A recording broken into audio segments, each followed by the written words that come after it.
Strange mist appeared over the small town. It was pure white and impossibly thick. The dense fog kept spreading. People assumed it was just a natural phenomenon. Military vehicles raced toward the mist. Townspeople rushed to the supermarket to stock up on supplies. Air raid sirens suddenly blared. Everyone stared helplessly outside. Fear began to spread. A blood-covered old man came running in a panic. Something in the mist! Shut the doors!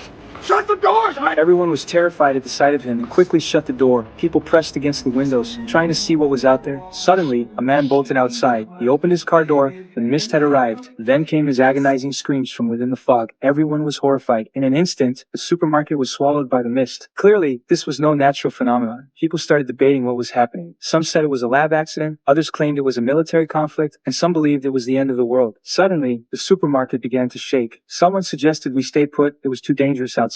Then a woman stepped forward. She said her 2 children were still at home and she had to find them. But when she asked for help, going from person to person, everyone stayed silent. Desperate, she walked into the mist alone. Sometime later, I went to get a blanket for my son. The power suddenly cut out in the storage room. The rolling door behind me started shaking violently. Terrified, I ran back. At the entrance, I ran into a few guys. I told them what happened, but they didn't believe me and insisted on going to fix the generator. They raised the rolling door halfway. Everything outside looked normal. The young guy turned back and mocked me. Then, the smiles vanished from their faces. A tentacle covered in thorns reached in and grabbed the young man, dragging him outside. I grabbed onto him and screamed for the others to help, but the 2 men who had just been laughing at me were frozen in fear. The old store clerk rushed over to help, but more tentacles reached in, and we were overpowered. The tentacles dragged the young man away. His screams echoed behind him. Another tentacle reached in. I grabbed an axe and chopped it off without hesitation. After shutting the door, I beat the hell out of that guy who had mocked me. We went back to the supermarket and told everyone what had happened. No one believed us. I had to bring the store manager to see for himself. He saw the severed tentacle and poked it with a stick. It was still alive. Eventually, it dissolved into a pool of blood. Now everyone had no choice but to believe. People started piling supplies against the front door to keep the monsters out. Human nature grew more extreme. People split into different factions. A religious fanatic stood up and kept terrifying everyone, claiming the world was ending and the monsters would return tonight. Meanwhile, a black man still refused to believe there were monsters outside. He rallied a few people to go out and find help. Seeing his mind was made up, I stopped arguing. Instead, I told them to tie a rope around their waists. If the rope ran out without any trouble, it meant it was safe outside. A big guy agreed, tied the rope around himself, and walked out.